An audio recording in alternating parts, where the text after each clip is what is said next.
Welcome to Mixed Mattaphors, spreading the good news of books, metal, and video games. So,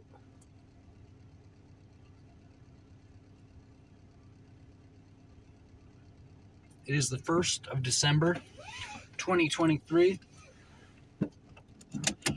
Just another bad year. But better than it could have been, and ultimately successful, or successful anyway.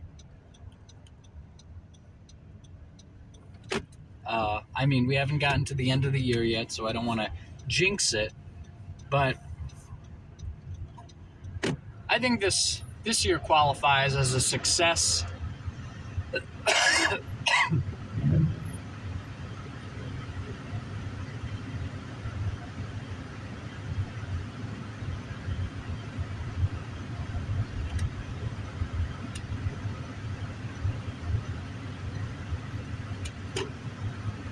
Has it been an unmitigated success? No. But was it an unmitigated failure? No. It was at least mitigated on the failure front. The mitigation on the success front, that was there. But I think I'm leaning more towards a victory than a defeat for this year. That might actually be interesting. Sort of like looking over your past year and seeing whether you would consider it a victory or a defeat. That might put a little too much pressure on things, or it just might put things in a context that they're not really in. But still, I don't think it's the worst way to look at things. Actually, interestingly enough, I think that's probably a better way to look at things. It's probably more advantageous for people who feel like they're kind of behind and they feel like they've kind of been failing. And then at the end of the year, maybe if you look at it and say, well, it was actually more of a success than anything, that could help you out. Once you're sort of on a success path, I think it probably becomes actually unhelpful to be rating your year, because then you're sort of on the hook for just kind of your own assessment, which I suppose one would be on the hook for their own assessment anyway, unless one just didn't really care to have an assessment in sort of an Eckhart Tolle way. Not that Eckhart Tolle is about, non-judgmental stuff in total. He's talking more about kind of just not making assumptions, if you want to take it in a direction that's sort of different from what he usually says. He talks about being in the present and sort of letting go, observing the ego or observing your thoughts or whatever. And I guess there are a lot of ways that you could sort of look at that. But, yeah. It's been a successful enough period of time. Now, there was a post on mattthoughts2.com, and I said let it be the last time that I talk about Blatherworth and Bruiser before I have a first draft or something to look at like that. So I think that will be the last time before I sort of announce that it's done, or the draft is, the first draft is done or whatever. But I would like to talk about it here, because I think it's actually quite the potential accomplishment. I think there's something really interesting about the way that the albums came together.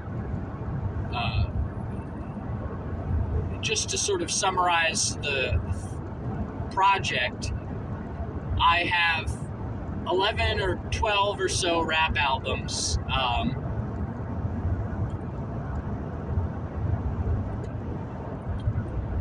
11 with just the main things. So Blatherworth being the first 10, and then Bruiser being the 11th.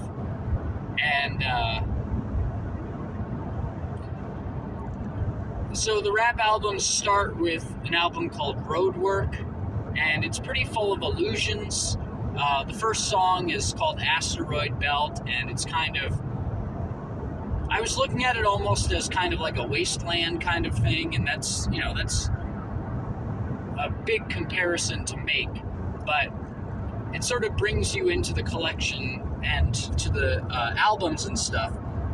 It's talking about the asteroid belt. It's, the chorus is like, welcome to the asteroid belt, etc. And the asteroids sort of being all of these cultural forces that are at work, and how they kind of play off of each other and seem to play off of the people in the culture. And then the second song is an instrumental, but the third song is Andrei Rublev, and it's talking about art and sort of the study of art. And the character in the movie Andrei Rublev, title character in that movie, he is like a Renaissance painter, and he goes through sort of like a hellish kind of life. He goes through like this world. The movie opens with like this battle scene, this very violent scene, and it's back in sort of the Middle Ages or something. I think before the Renaissance, but or at the beginning of a Renaissance period. But anyway, a character he is who is sort of just surviving in this like world of violence, and like walking through forests and all these other things. And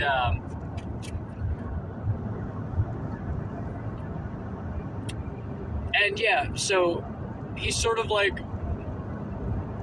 representative of kind of a diehard artist kind of thing, like a person who went through hell to do their own work.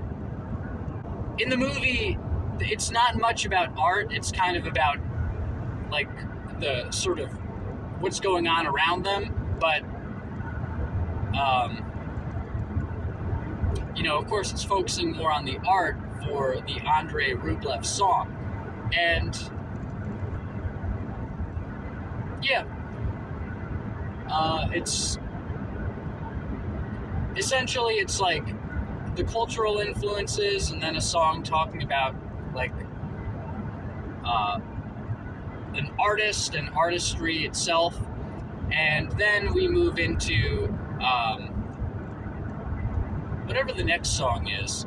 Essentially, like, then there are songs that allude to Dune and The Great Gatsby and James Bond and let's see, other things, Huckleberry Finn, The Matrix, just many allusions. But it's sort of an album at kind of setting up a character, but also setting up the idea that like there's this context of art and stuff. And then I don't know, I think that this poetry collection will be really, it will be a good one, and I think it comes together in an interesting way, and I look forward to having it together. I'll probably shop it around to various publishers. Who knows what someone's going to say about it, but or what really the big obstacle, what someone would say about me.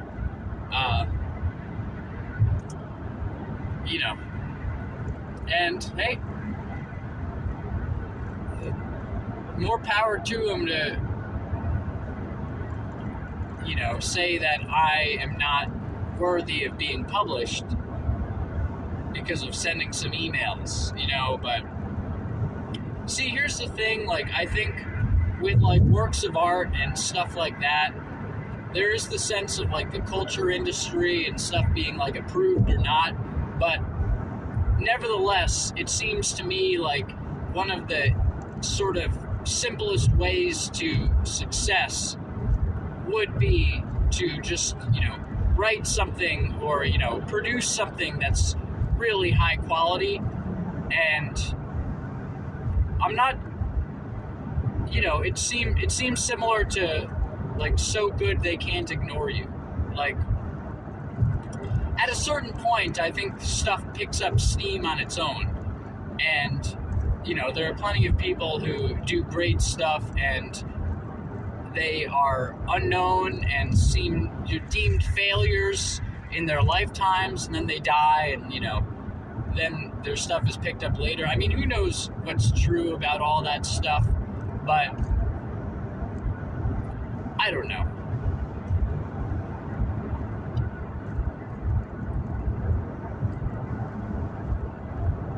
Anyway, that would be,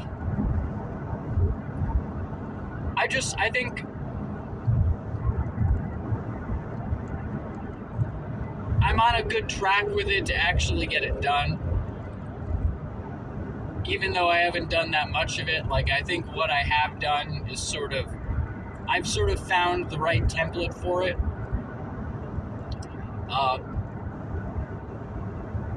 In terms of like the template for the transcription itself, even. Just like I was wondering, like, should I try to transcribe it in kind of a sense of like stuff not being that organized, but rather coming out in sort of a really intuitive way, intuitive to the point of sloppiness or seeming sloppiness, or should it be more, like stanzas of 4 lines and even kind of following the delivery of the syllables from the song, which at least sometimes I think it diverges from the original written words, where there are written words in the song that I was performing from. And I think I've gone with sort of a sense of going with how it would fit together into stanzas of 4 lines as delivered in the song. So, for example, Peter Bruegel shouted, "Be frugal." He crowded the suitable youth out of maneuvers to shoot powdered wings out of their cowardly shoulder bones. Before cloned hourly groans become galaxies, hold the phones. So I stopped that at the last word of the first line is crowded.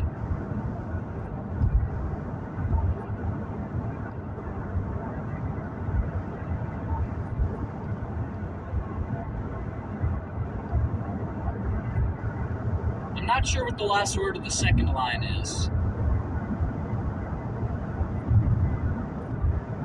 I think the last word of the third line is before, and of course the last word of the fourth line is phones. So, like, it really, it seems like, it might seem like, if the words are all there in the song, then what's the difference between a couple words being on one line versus another, like how it's actually formatted? I think it's actually a big thing, and that's why, like, for example, when you go to like a lyrics website and you're sort of looking at the lyrics of a song, often it's not very appealing, and it doesn't seem like, absent the song, absent the song would not be interesting reading it as it's written in lyric websites. But I think there are a lot of songs where it actually would be interesting reading it as opposed to listening to it, but it's not formatted in a way that translates well to written poetry rather than just sort of getting the words out there on the page. So, like, and you could go with like stuff that isn't lyrics. Like, for example, take any poem, really. If you start moving words around, like, to different lines, and like if you start having different punctuation and stuff, then you could probably like really wreck the flow and the experience of reading something that otherwise would be really powerful. Like stopping by the woods on a snowy evening. It seems like natural how it's laid out, and it seems pretty simple. And I mean, on one level, it probably was pretty natural how it was laid out. But on another level, if it was laid out in a different way, it would probably seem like just not nearly as good of a poem. But because it's laid out in the way that it is, it's of a piece. And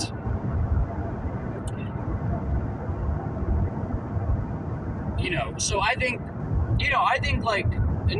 I don't think all rap would necessarily be appealing. Even rap that you like listening to, I don't think all rap would necessarily have appealing lyrics transcribed. I think a lot of rap really benefits from not being the written word because it has a lot to do with how the words are being said and, emphasis and, sort of stops and starts and speed and, the cadence all together. And it's actually interesting to look at rap for it or, lyrics for music because a lot of the power for lyrics that are being performed audibly comes from how they're being performed. So if you sang the song Hallelujah, but you sang it in sort of a different rhythm than the way that Jeff Buckley was singing it, it would probably just sort of, it wouldn't feel like, it wouldn't seem like a really great song. Like the lyrics wouldn't seem as powerful, but because they're sung in a certain way, it really comes together, and that's like the audible. Anyway, I think really songs are a really great example, and they really show you powerfully how important it is to have not only, the words be the way they are for a poem to have power, but also how important it is how they're laid out in terms of punctuation and in terms of what words are on which lines and stuff. Like, there's a lot that goes into it that's beyond just having words, the words that are in the poem. It's really, it's a lot. And for people who do for people who do writing or really any kind of like craft maybe or art or whatever, there is sort of a sense, at least I've had the sense, that there's like a right way for things to be, similar to Stephen King's metaphor for writing a short story or writing fiction, where you're digging the story out of the ground, or maybe just writing in general. You're digging the thing out of the ground, and first you use power tools to sort of find where the skeleton is, but when you've got it all out, then, or when you've sort of tracked where the skeleton is underground, where the fossils are, then you start using finer instruments to kind of brush them off, because they are where they are. You found them, but it's, I think that might be the difference between something that's perceived as inspired and something that's perceived as contrived. The contrived is where someone's making their own bones and putting them together as a fossil. The inspired stuff is where someone has found a fossil that was already under the proverbial ground, and they have dug it up and preserved what was there well enough that it's not only something that was naturally there, but it has been preserved in a way that was at least, close enough to how it naturally was for it to, have the power that it might have. And anyway, there was this video on YouTube. There's sort of like a lot of other things where if something gets popular enough, then people tend to start talking about how bad it is and it was never good. And there was this video talking about how Stephen King's On Writing is not actually the really good book about writing and stuff that people say it is.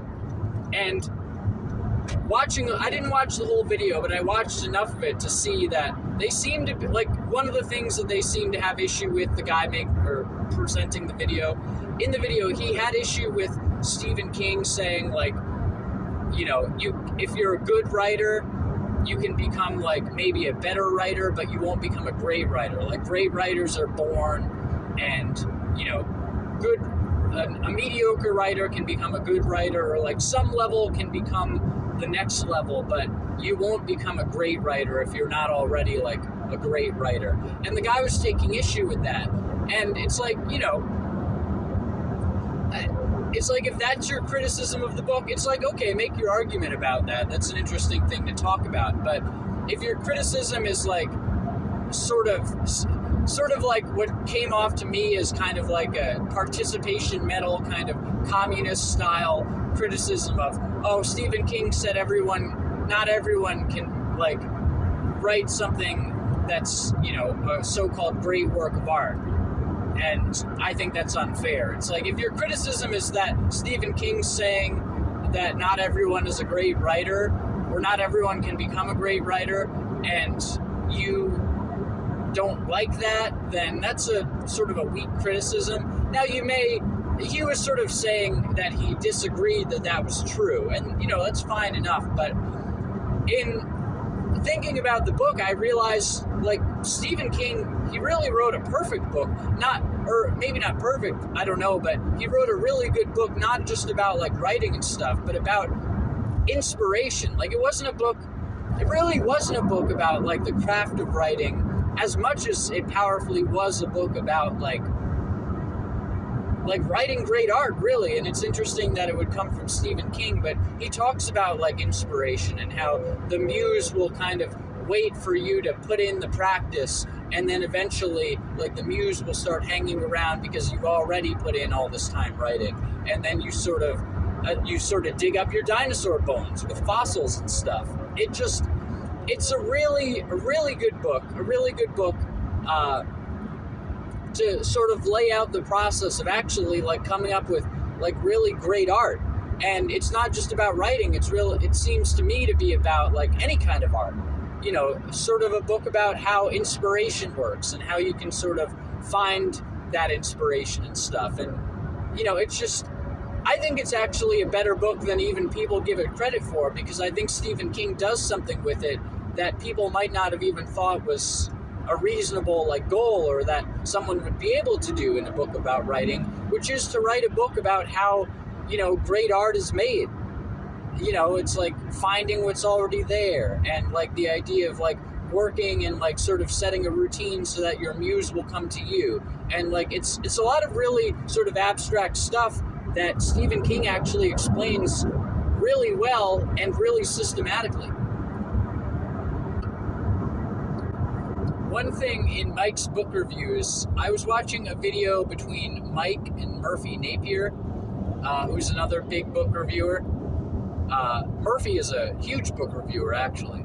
But Mike was saying, they were talking about sort of like BookTube, and it was actually, like, really interesting and helpful for someone like me who is making BookTube videos. You know, it's like Tony Robbins says, you know, if you're gonna do something, you might as well look for role models who have done it already and sort of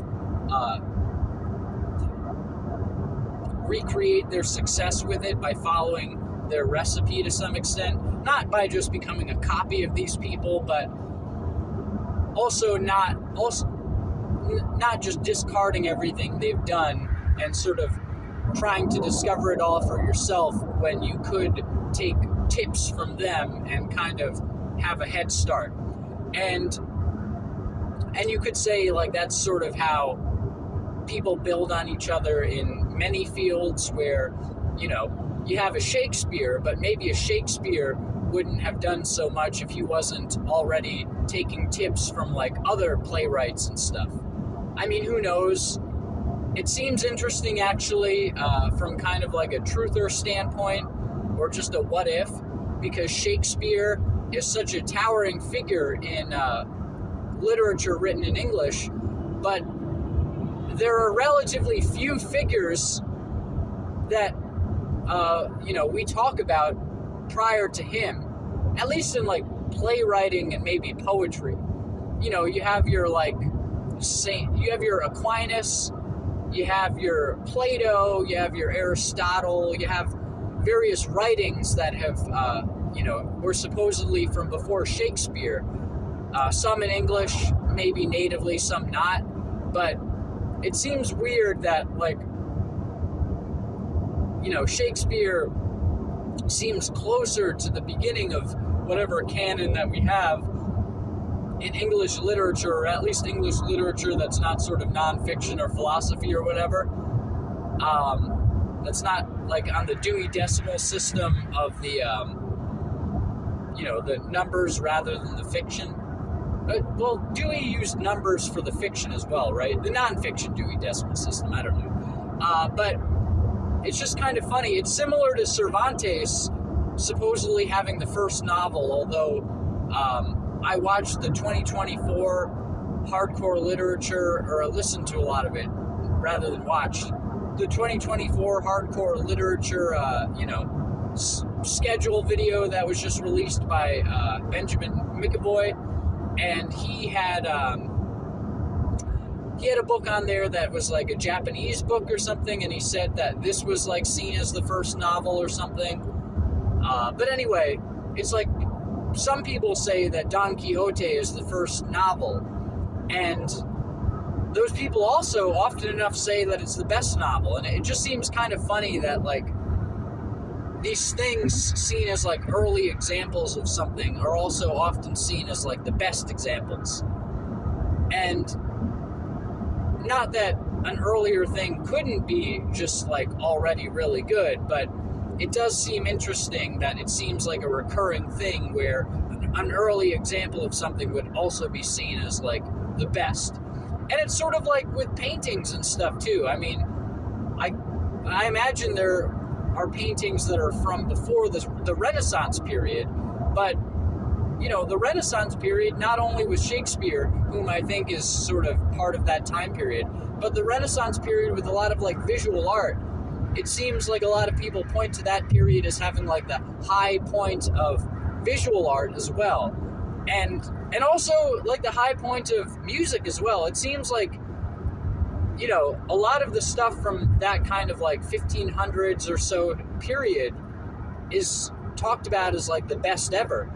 And it just seems kind of unlikely maybe that so much of what is deemed the best would be not only from a time period that has a lot of other stuff deemed the best or like some of the best, but also seems to be from a time period that has a lot of like the earliest stuff that we are looking back to. And you could say, well, yeah, it's because, we sort of go back in time far enough to like really the best stuff ever. And then we kind of say like, we don't really spend a lot of time looking back before the best stuff ever, or some of the best stuff ever from that period, because it was already done. And so, like, why look back further in time when you've already got the best? Like, it sort of makes sense that the high point would kind of make up a lot of the earliest stuff because, why waste time going back before the high point? You're not really looking at everything ever to begin with, so why not sort of kind of have the foundation of stuff start with the high point, because the high points, it has already been done. I don't know. But anyway, Mike was talking about how he doesn't edit his videos that much. And that's sort of something that I felt too. And, it seems to legitimize my feeling about the idea of like, don't edit like at all, or don't edit that much. Like how it comes out is how it wanted to come out, and just sort of following the flow of inspiration for making these videos as it comes. And Mike was talking about the idea of like not cutting the shots of him taking a sip of his coffee, in the sense that he likes to keep that in because it kind of helps create a casual atmosphere of like hanging around, having a coffee, and talking with someone about books, or having someone talk to you about books that you might be like in the same room with. It's funny to say that because he said he had given out his actual address to somebody, and then his wife told him, like, don't do that. So you're not in the same room with him, and, or in a manner of speaking anyway, and he doesn't want you to know where that room is, but that makes a lot of sense. You don't want to be giving out your address on the internet necessarily, but maybe this has some kind of feel like that. Like, I don't know if I'd think of my stuff that I've put out as like casual, but I suppose it's probably not seen as super rigidly put forth in fashion. I don't know.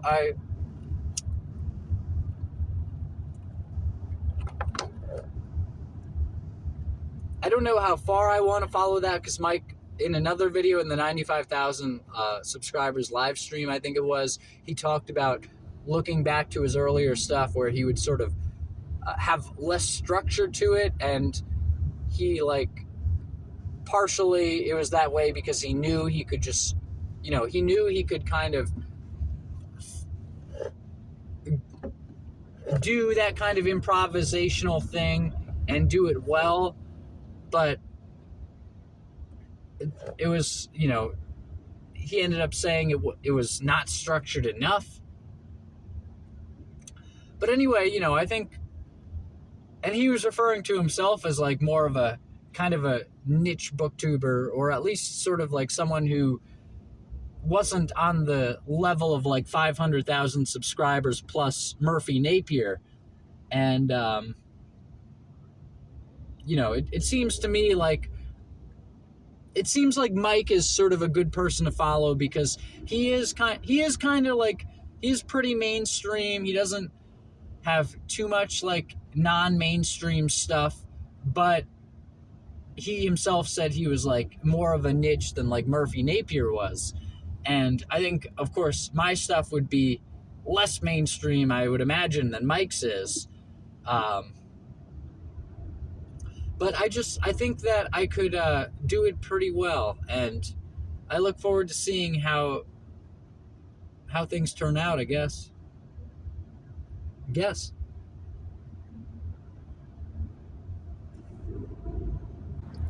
Welcome to Mixed Mattaphors.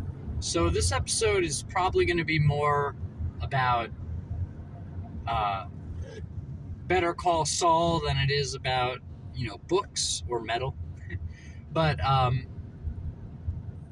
mentioned that in the Thanksgiving episode, I mentioned that there were a couple of scenes from Better Call Saul that had seemingly a reference, or an allusion anyway, that's the same thing, seemingly alluded to The Stranger with the coffee thing.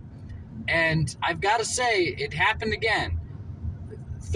At least the third case was, this character was sort of playing up his sadness over a character dying, and he goes and talks to another character at some point, and like, of course, his presentation just totally changes from being like gloomy to just being like, all right, like, yeah, I'm doing it, I'm looking real sad out there. And this other character asks him, do you want water? Do you want a water or something? Or do you want some water? And he said, no, I want some coffee. So, like, yet again, closely adjacent to him supposedly grieving somebody that passed away, he forgoes water specifically for coffee, and specifically in a manner where he did not feel bad about this person passing away, or at least not in that moment, beyond this show that he was putting on about it. And he sort of eagerly and very sort of unsympathetically says, no, I want some coffee. And just like, it seems to have happened enough where it really does seem like just a recurring allusion to The Stranger by Albert Camus. Another thing that I found is there's a character in the show named Kim Wexler, and she's friends with the character named Jimmy McGill, who becomes Saul. And there's been sort of a visual motif, a recurring one, of this character, Jimmy McGill, as he sort of goes deeper into like a spiral of irresponsibility and kind of criminality. There are more and more shots of him kind of standing in darkness. And actually throughout the show, his brother in a lot of the show is literally like in dark rooms, sitting in dark rooms, like having rooms darkened for him because he has this aversion to electricity or to electromagnetism, and whether or not it's a biological thing or a psychological thing, he tends to be in dark rooms. And it's a point of the show, so I won't talk about it. I won't say either way about it here, but it's a point of the show. Like, is it psychosomatic? Is it actually biological? Like, what's going on with his aversion to like electromagnetic fields and stuff? But in any case, he's in darkness, like literally in darkness in a lot of the show. And it's actually interesting because Jimmy, he starts like more, there's an early shot, the first shot I think of him hanging out with Kim Wexler, there's an early shot of him smoking in sort of a patch of light in the garage of this law firm that Kim Wexler is working at.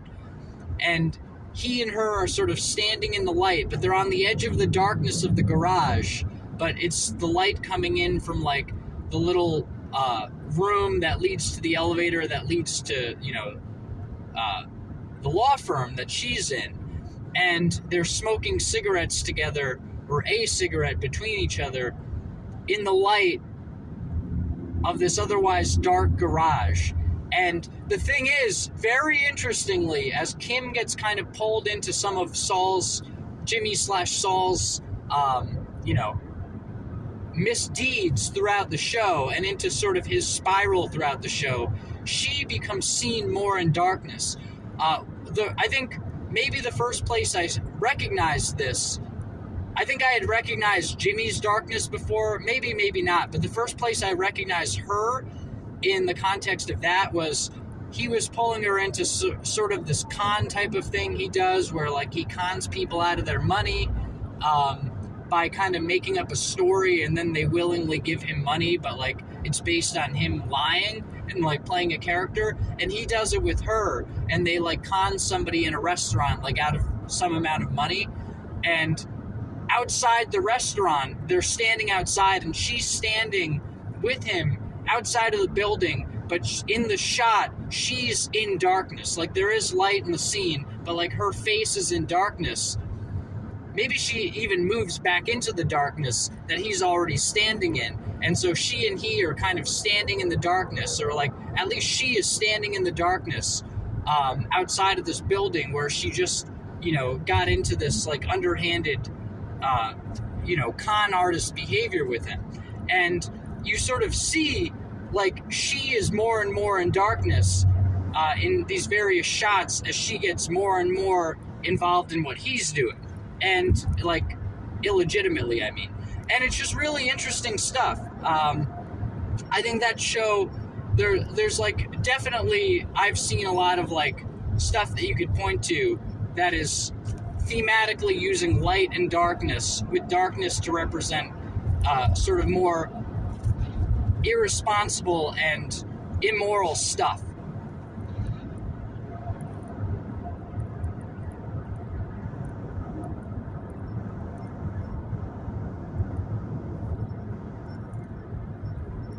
And maybe that episode will be called Better Call Saul Analysis, Light and Darkness period, Coffee period, or something like that, with a colon after analysis.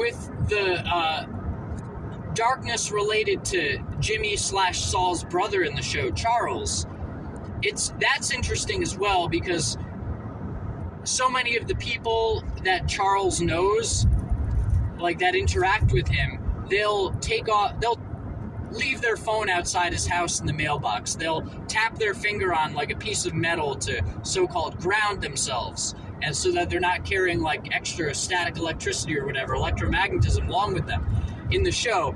And, you know, they'll either like go into Charles's dark house and sort of be spending time with him in the darkness that he's in, or when he goes outside, often enough, people will be like turning off the lights in the rooms that he's going into, and even in a whole building that he's going into, to help sort of accommodate what he says he's going through, what he seems to be going through. And that is like a recurring symbol of these characters joining Charles in his darkness. And it's not only Charles in his darkness, but his partner from the law firm will come to his house and sit with him in the darkness and join him in his darkness. They'll sort of capitulate to his darkness. They'll be in the darkness with him, and they're not pushing back against his seeming aversion or not to electromagnetism. They're going along with it. They're sort of humoring it, and while they're humoring it, they're literally in a dark room with him. So they're, again, sort of going into the darkness that he's in and not pushing back on it by turning on the lights and saying, hey, Chuck, this seems like it's psychosomatic or something. They sort of go along with it and allow that to be the paradigm that they're sitting in while they're interacting with him. And it's just like, I think perhaps more than any other show that I've seen, it seems like there's a very specific use of light and darkness to symbolize kind of characters in, like, you know, going into their own ruts in the show, whether it be a rut of what Charles is going through, which isn't so much immoral or illegitimate as much as kind of, or illegitimate morally or legally as much as like perhaps illegitimate psychologically, and certainly like a burden on him and on the people around him, as represented by the darkness.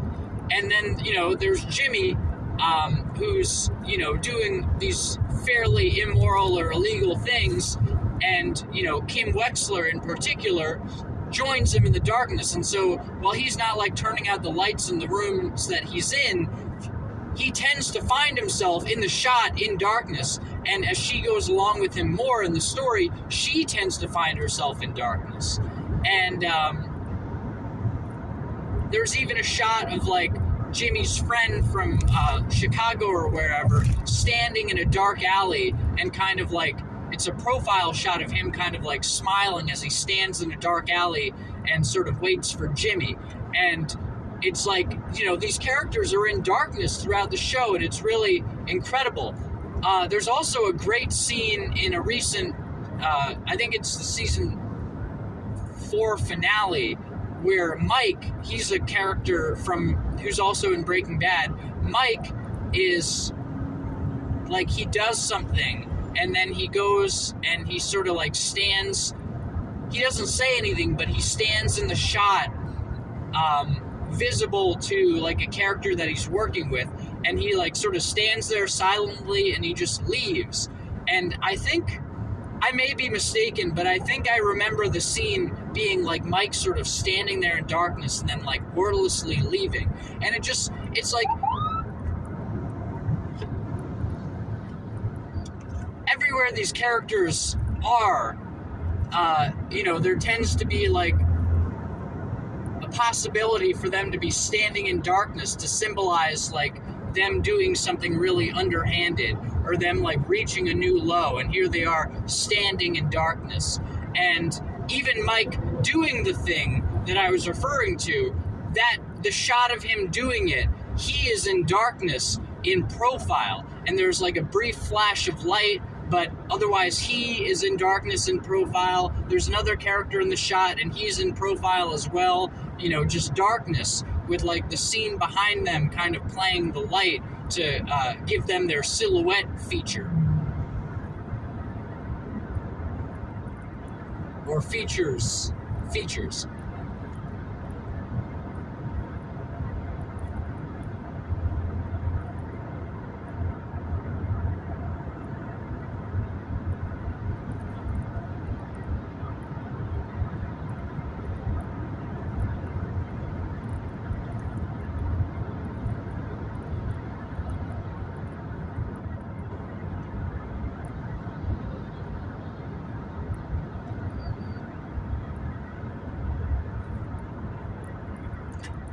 Maybe in light and darkness period, space coffee period, or light and darkness period, space coffee period for that one there.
Now, Breaking Bad did at least some of that. They had some stuff.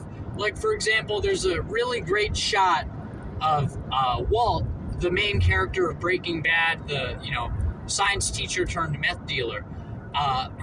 Walt walking to, like, a drug dealer in one of the earlier episodes of the show. It was in season 1, and he's walking behind this stained or colored glass as he approaches the door of this drug dealer for what becomes a really significant moment in his evolution.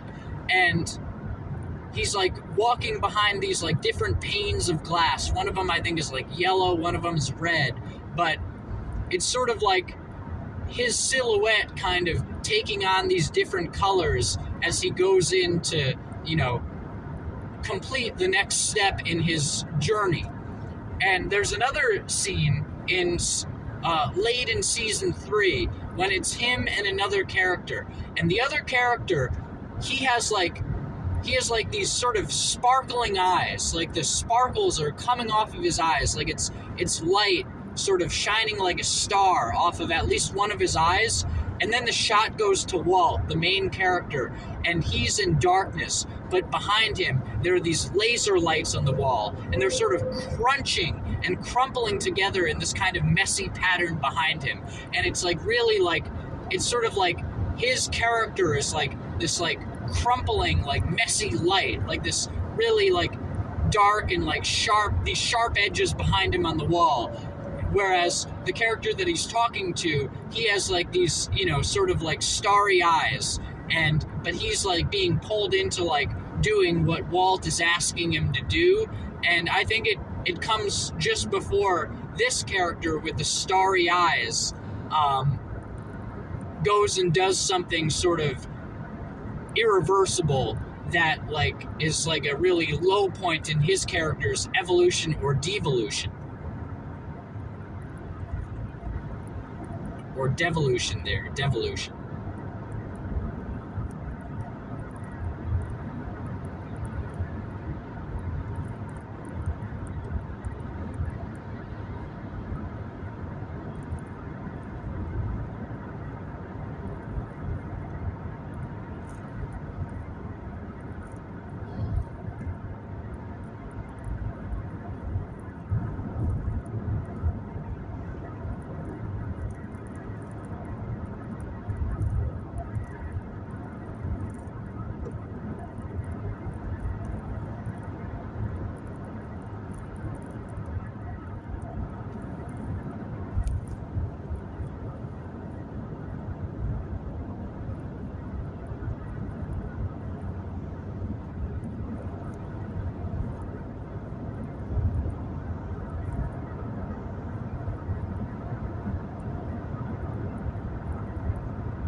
Now, another thing that I think is sort of maybe a simpler one to point out is that there are scenes at the beginning, so far as I've seen, at the beginning of every season of Better Call Saul, they'll have a cold open, which is like, you know, the scene that is shown before the credits.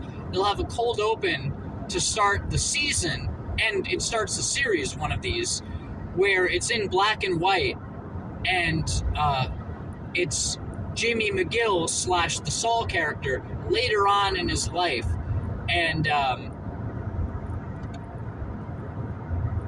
essentially it's him like somewhere else later in the timeline after a lot of these events have come to pass, and he's sort of like running on fumes in this timeline, and he's kind of just playing like a background character, and you know, he's not like, he's a really take charge kind of character throughout the series. He's very much, you know, like an assertive sort of heroic type character, you know, not always heroic morally, but heroic in terms of like, he's taking action, he's pushing things forward, he's doing this, he's doing that. And now there are these grayscale or black and white scenes where he's just kind of, he's sort of anonymous now, and he's sort of like whiling away his life in this like future where he's no longer doing what he used to do. He's no longer this kind of like really flamboyant and very colorful character. He, like, literally colorful. He'll often wear like sort of colorful clothing, or just like he has a car that's like yellow. It's bright yellow, but I think part of it is like a different color. I think it might be like red or something. And like throughout the show, even though he's in darkness a lot, he has a lot of color throughout the show. And like he's sort of like a character that is to be associated with not only a colorful personality, but like visual color. And interestingly enough, in these like future scenes, he's actually in like black and white, and he's kind of just like this sort of milquetoast. He's playing this milquetoast kind of role, and all of the color has been drained out of his series and in series.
And of course, this isn't about coloring so much, although you could probably analyze the colors, but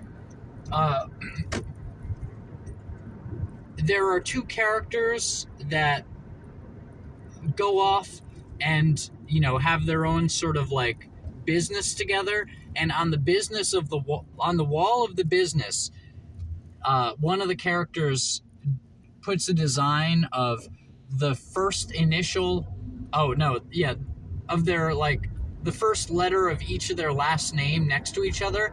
And they even mention it, but it 100% looks like a steep decline in a stock, like the stock ticker, where it's sort of like the diagonals and the line going up and down in a jagged pattern, and it goes from the top left all the way to the bottom right, with a person's, the first letter of their last name on the left being the one who's dragged down in the show by the character whose first letter of his last name is on the right. And it's good. And it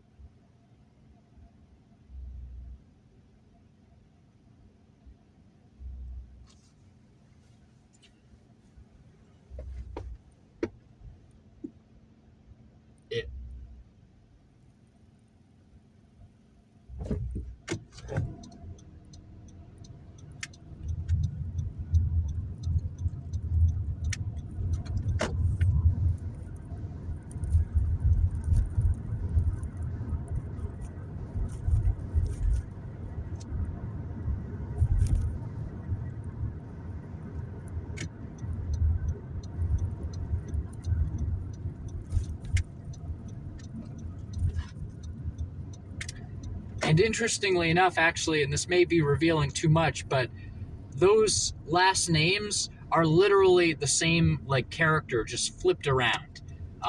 Like, literally, it's an upside down version of one of them for the other one.